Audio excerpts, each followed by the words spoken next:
Hey hockey fans, welcome back to the Oilers Fanatic.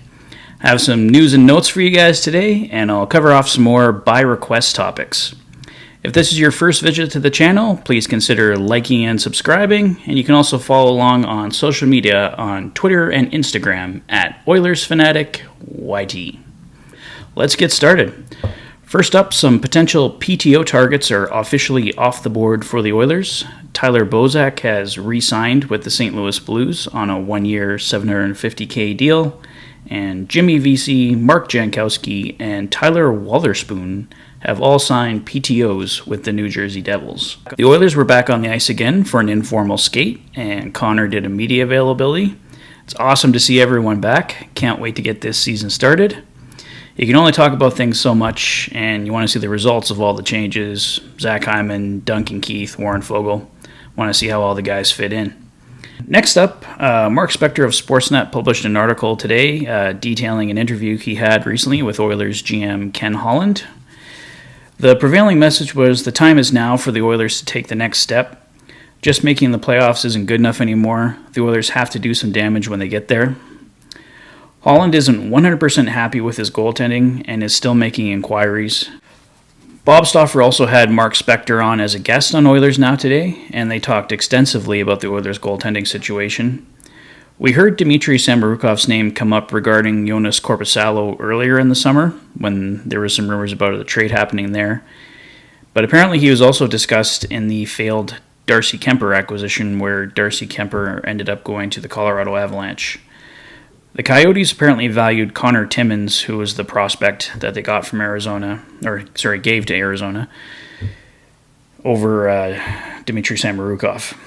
I don't think Holland wants to give up Samarukov, but we should keep his name in mind when we discuss potential trades, as he seems to be the prospect the Oilers are willing to consider moving anyway. Holland is still trying to upgrade a goal. At this point, it sounds like the trade deadline might be the most likely time something happens, as Koskinen's deal will be much easier to move then. But if Smith and Koskinen are struggling early, a player like Samarukov might be the key to getting something done. All right, next up, I'm going to cover off some by request topics that you guys sent in.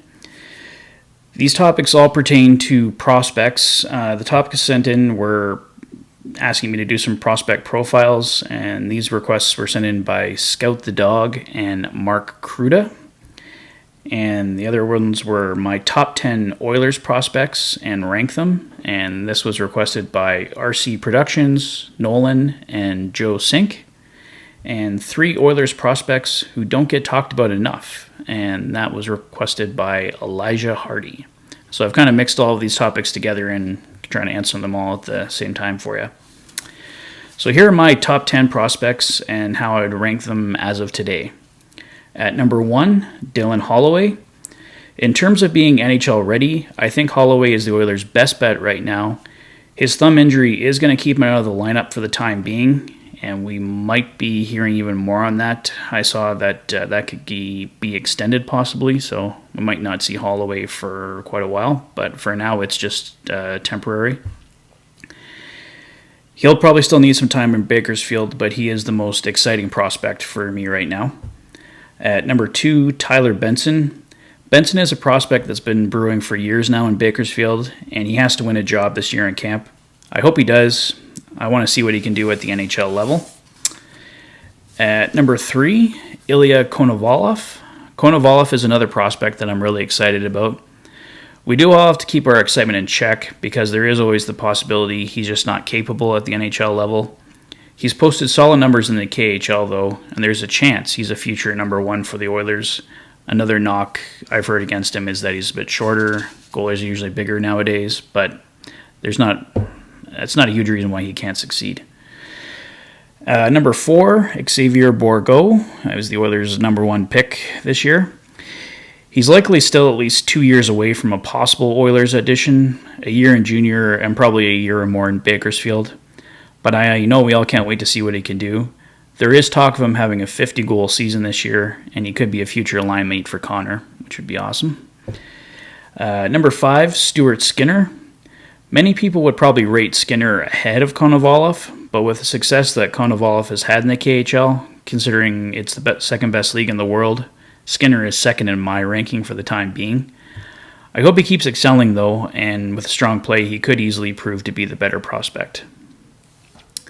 At number 6, Phillip Broberg. I think Broberg will be an Oiler next season. He will be hard-pressed to push through this year, but if he has a great season in Bakersfield, there will be an opportunity for him, with Chris Russell's contract expiring. If there are injuries this year, an audition will be possible. At number 7, Dimitri Samarukov. Like Broberg, Samarukov will have a shot on the blue line, but he will have to be at his best because there are only so many spots to go around. He's still rehabbing a shoulder injury, so I think he's headed to Bakersfield when that finally clears up, but next year's camp should be his first good opportunity to show what he can do. But as I mentioned earlier, Samarukov seems to be the name that comes up when a prospect needs to be included in a deal, so we might not see Samarukov at all, but time will tell. At number 8, Rafael Lavoy. At every stop so far in his career, Lavoy has shown he can score, and it's time for him to prove it now in the AHL. He's probably still a couple years away from cracking the roster, but he has the potential to be a difference maker for the Oilers. We should see him appearing in the top 9. At number 9, Carter Savoy. Another potential star for the Oilers. I don't think we will see him for at least 2 more years. He still needs to sign an entry-level contract, which will likely happen next spring. He's an Alberta native, getting a start in St. Albert. I see him as a potential top 6 forward in the years to come. And at number 10, Tyler Tullio.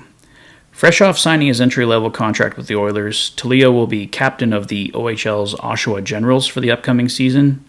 A great sign that the Oilers could have a future leader on the way. He projects as probably a third liner for the Oilers, good energy guy, and good forechecker. In regards to 3 guys that aren't talked about enough, over the years I'd say I've heard the names Bouchard, Broberg, Samarukov, and Benson the most. I think we can look at Rafael Lavoy as one of those guys. Maxim Berezkin, he still needs an NHL contract, but he'll be playing in the KHL, so he will be getting that valuable experience playing against men. Apparently speed is still an issue with him, but if he works on that, he has a shot to be a good power forward in the NHL. Let's see if he gets offered a contract in the spring. That will tell how well he's going to excel with the Oilers or be left behind. For my third pick, I'm going to go with Jake Chiasson. His scoring is coming around, and he's a right-shot center with second or third line potential. Skilled right-shot centers are very hard to come by. If Chiasson can grow into that for the Oilers, he will have amazing value.